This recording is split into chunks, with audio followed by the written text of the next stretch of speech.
Can't make this up. Without bond on the latest sex crime charges against him.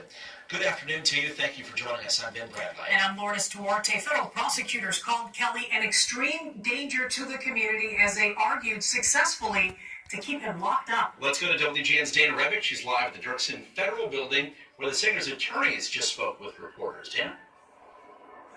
That's right. R. Kelly is facing 13 criminal counts here in this Illinois case, including charges of obstruction of justice and child pornography. The federal prosecutors laid out the details in court today. Sexual abuse, they say, involving 12 unique victims, a majority of them minors at the time. Prosecutors say this case involves hard, direct evidence, at least 3 new sex tapes filmed, they say, in distinctive rooms in R. Kelly's former home that show close-ups of his face, one involving a 14-year-old girl. Prosecutors argued in court that Kelly is an extreme danger, as you mentioned, to minor girls and a flight risk because of the serious prison time involved in this case. Whoa. Kelly is facing a minimum mandatory 10-year sentence in Illinois with a maximum of 195 years, as well as up to 80 years in New York on racketeering charges. Prosecutors R. also Kelly! potential obstruction of justice to be released, saying Kelly paid off and intimidated witnesses and their families during the 2008 trial.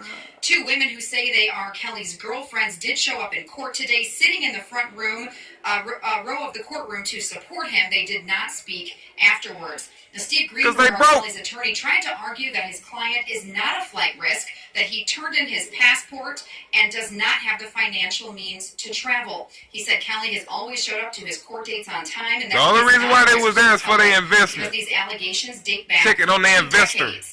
Greenberg also noted that Kelly cannot they were there to read check on their and that investor. It would be difficult see how their for his legal investor team was to doing. meet with him in prison in his isolation But our cell investment to is go over. for discovery in the case. I mean, obviously he's disappointed.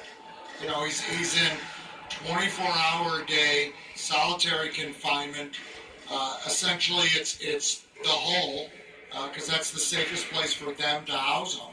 And it's not his fault. No TV, no anything, no contact with other people. It's largely inhumane.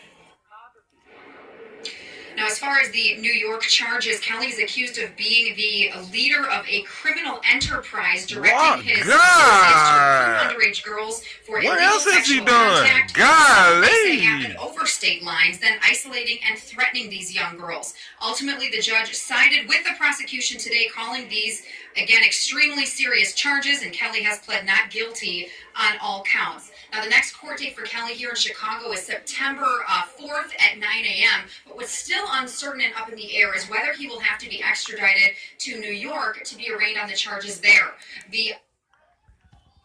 No more 12 play.